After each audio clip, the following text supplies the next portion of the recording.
ये जी सल्तनत of Oman का शहर मस्कत का बुर्ज सावा राउंड अबाउट। ओमान गल्फ में अगर देखा जाए तो रकबे के हिसाब से दूसरा बड़ा मुल्क है सऊदी अरब के बाद, और इसके लोग मैं तो इन्हें नंबर 1 समझता हूँ पूरे गल्फ में इज्जत और खुलूस के पॉइंट ऑफ व्यू से, क्योंकि इसके लोग बहुत अच्छे हैं, बहुत हम्बल, बहुत काइंड है। इसकी जो करेंसी है वो रियाल ओमानी है, वो तकरीबन इस वक्त 420 रुपये बनते हैं पाकिस्तानी एक रियाल के। ये अल-सुवैर, लेकिन हमारी मंजिल है वो जबल शम्स, और ये ओमान का सबसे हाईएस्ट और सबसे पीकेस्ट पॉइंट है। और आप देख रहे होंगे ग्रीनरी आजकल बहुत है यहाँ पे, क्योंकि पिछले दिनों बरसात काफ़ी हुई है इस एरिया में। और ठंड जो है, नॉर्मल ओमान का जो टेम्परेचर है इस जगह पे जबल शम्स में बहुत गिरा हुआ होता है नॉर्मल हालात में टेम्परेचर, लेकिन हमें क्या मिलता है, लेट्स सी। इस इलाके के बारे में कुछ आपको इन्फॉर्मेशन दे दूँ। मस्कत से तकरीबन 2.5 घंटे दूर ये पाया जाता है, और इसका ऑफ रोड है, इस वक्त आप देख रहे होंगे तकरीबन कोई 6 से 8 किलोमीटर का। लेकिन नॉर्मल सीडान कार आपकी जा सकती है, उस पर आपको लाजमी नहीं है कि 4x4 कराएं। अगर आप 4x4 कराना चाहें तो वो भी आप करवा सकते हैं। टेम्परेचर जैसे जैसे आप ऊपर चढ़ते रहते हैं गिरता रहता है। इस वक्त 35 डिग्री सेंटीग्रेड है, अभी मजीद आगे चढ़ते जाएंगे गिरता रहेगा टेम्परेचर। अच्छा, पूरा ऑफ रोड है काफ़ी देर तक का, और गियर्स का आपने बहुत ख्याल रखना है। स्टेपट्रॉनिक्स पे आप इसको चेंज कर दें और अपने हिसाब से गियर चेंज करें। एसी वगैरह बंद कर दें ताकि आपकी गाड़ी में जहाँ रहे। पीछे एक गाड़ी थी जो कूलेंट की वजह से बेचारी खराब हो गई, मतलब वो हॉट 38 डिग्री से 31 डिग्री हो गया, 60 डिग्री सेंटीग्रेड गिर गया। लेकिन अभी हमें मजीद ऊपर जाना है, वो उधर सामने। उम्मीद है वहाँ पहुँचते पहुँचते 6, 7, 8 डिग्री और गिर जाएगा। सो प्रॉबेबली 28, 29 हमें मिलेगा टेम्परेचर। और मस्कत में मेरा ख्याल है इस वक्त 40-42 चल रहा है।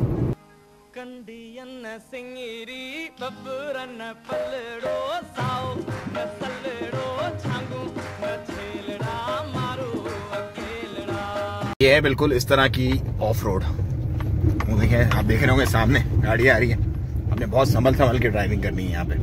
अच्छा जी, मैं पहुंच गया हूँ जबल शम्स पे, और इस वक्त टेम्परेचर 26 डिग्री सेंटीग्रेड है। जी हाँ, 42 से 26 डिग्री सेंटीग्रेड, और ये आप देख रहे हैं जबल शम्स।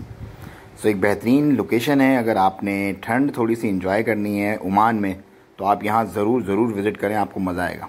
ये मंज़र इस कदर शाहकार और इतना बड़ा है कि मेरी आंखें इसे पूरा देख नहीं पा रही। लग रहा है मुझे बहुत सारी आंखों की ज़रूरत है इस पूरे के पूरे मंज़र को देखने के लिए।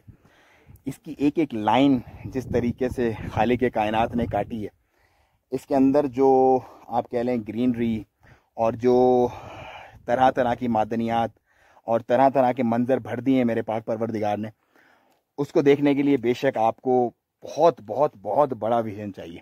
लेकिन उस रब्बे कायनात का लाख लाख शुक्र है कि उसने हमें ये 2 आँखें दी हैं, और हम अपनी हैसियत के मुताबिक जितना हमें देखना चाहिए उतना हम देख पाते हैं। वरना तो ये कुदरत है और शाहकार है, बेहतरीन। मतलब जहाँ आपकी नज़र जाए, एक एक चीज़ को अगर आप देखने बैठे तो आपको घंटों लग सकते हैं। आप अगर देखें कि किस तरह इसकी सतह कटी हुई हैं, किस तरह कहीं सफ़ेद पत्थर है, कहीं पालक काला है, कहीं लाल है, कहीं गुलाबी है, तरह तरह के, और क्या उसके अंदर मिक्सचर है, क्या उसके अंदर, मतलब अनबयानेबल। जो मेरी टर्म है अनबयानेबल, ये भी उन्हीं में से एक है। और ये पूरा एक क्लिफ है, बेसिकली हजर माउंटेन्स का ये सिलसिला है पूरा, और अपनी जो है खूबसूरती है उसमें 4 चांद लगा दिए इसके वेदर ने भी, और इसमें जो ग्रीनरी इस वक्त उगी हुई है उसने। So overall it's fantastic. आप यहाँ आएँ, यहाँ पे आप कैंपिंग करें और नाइट स्टे करें, बारबेक्यू वगैरह करें, सब कुछ चिल है। और बेसिकली ओमान की जो खूबसूरत बात है वो यही है कि इट्स सेफ़ एंड सिक्योर।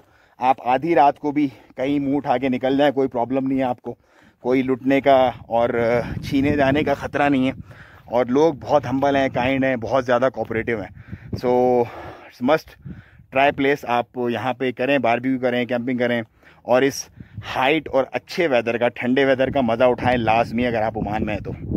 किसी भी घूमने वाली जगह की खूबसूरती में 4 चांद पता है क्या लगाता है, मौसम। और जब मैं यहाँ पे आया था तो शदीद धूप थी, और अब ये जो बादल आ गया ना सूरज के सामने, इसने इस जबल शम्स के इस वक्त के वेदर को 4 चांद लगा दिए। वहाँ पे धूप है, लेकिन हमारे साथ अल्लाह की रहमत जो है वो एक बादल चल रहा है साथ साथ, जिसने कवर अप किया हुआ और मज़ीद बेहतरीन बना दिया। 26 डिग्री सेंटीग्रेड था उस वक्त, अब तकरीबन 24 पे गिर गया। दिन के इस वक्त 2:30 बज रहे हैं। जैसे जैसे नीचे जाता रहेगा वैसे वैसे टेम्परेचर जो असल रियल फन है, टच है आउटडोर का, वो यहीं कैंप लगा के कैंपिंग करने में है। कुदरत के शाहकारों में से किसी एक शाहकार से फिर आपसे मुलाकात होगी इंशाल्लाह। तब तक के लिए मुझे दीजिए इजाज़त और चैनल को सब्सक्राइब कीजिए ताकि मैं आपको ओमान और पूरी दुनिया इंशाल्लाह ऐसे ही घुमा सकूँ।